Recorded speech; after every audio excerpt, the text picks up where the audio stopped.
कहानी सरस्वती विद्यालय का सपना। सुबह का समय था। कस्बे की हवा में ठंडी ठंडी बयार बह रही थी, लेकिन सरस्वती विद्यालय के गेट पर बच्चे पहले ही जमा होने लगे थे। कहीं कोई अपने दोस्तों के साथ हंस रहा था, तो कोई जल्दी जल्दी होमवर्क पूरा कर रहा था। गेट के पास खड़े वर्मा जी, प्रधानाध्यापक, अपने चश्मे के पीछे से बच्चों को ध्यान से देख रहे थे। उनकी उम्र लगभग 55 साल थी। बालों में सफेदी झलक रही थी, लेकिन आवाज में अब भी वही सख्ती और आत्मीयता थी। वर्मा जी जोर से, चलो बच्चों, पंक्ति में लगो, प्रार्थना शुरू होने वाली है। बच्चे पंक्तियों में खड़े हो गए।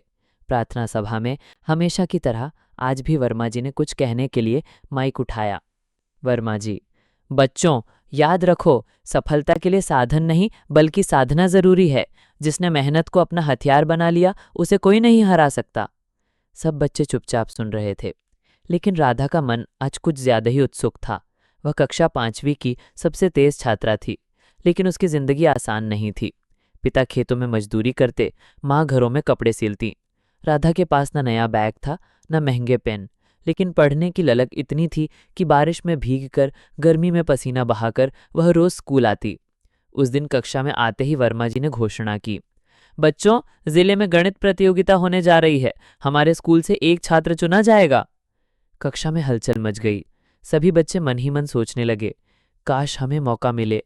फिर वर्मा जी ने सीधे राधा की ओर देखा। वर्मा जी, राधा, मैं चाहता हूं कि तुम हमारे स्कूल का प्रतिनिधित्व करो। राधा के मन में खुशी और डर दोनों एक साथ दौड़ गए। राधा हिचकिचाते हुए, लेकिन सर, वहां तो बड़े बड़े स्कूलों के बच्चे आएंगे, मैं कैसे? वर्मा जी मुस्कुराते हुए, बेटा, तुम्हारी मेहनत तुम्हारा सबसे बड़ा हथियार है, बस भरोसा रखो। अगले कुछ दिनों तक राधा ने जी जान से तैयारी की।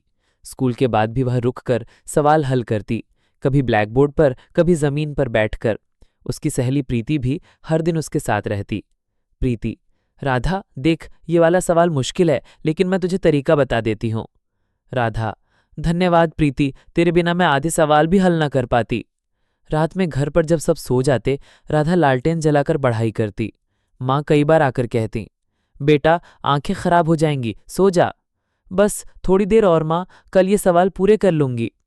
आखिरकार प्रतियोगिता का दिन आ गया। बड़े बड़े स्कूलों के बच्चे स्मार्ट यूनिफॉर्म और चमकते बैग लेकर आए थे। उनकी बातें सुनकर राधा का दिल तेज धड़कने लगा। वर्मा जी ने धीरे से उसके कंधे पर हाथ रखा। वर्मा जी, डरना मत, हर सवाल को ऐसे हल करना जैसे तू क्लास में बैठी हो। प्रतियोगिता शुरू हुई। सवाल का खिन थे, भिन्न, दशमलव, तर्क शक्ति के सवाल, लेकिन राधा ने एक एक करके हल करना शुरू किया।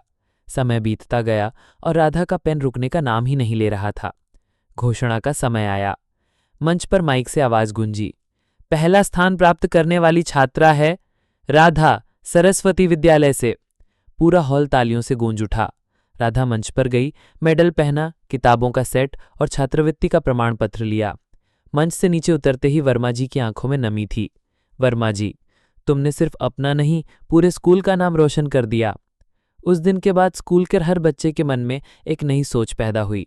हमारे पास साधन भले कम हो, लेकिन सपने और मेहनत हमारे पास भी हैं। राधा अब सिर्फ एक छात्रा नहीं रही, वह पूरे स्कूल के लिए प्रेरणा बन गई।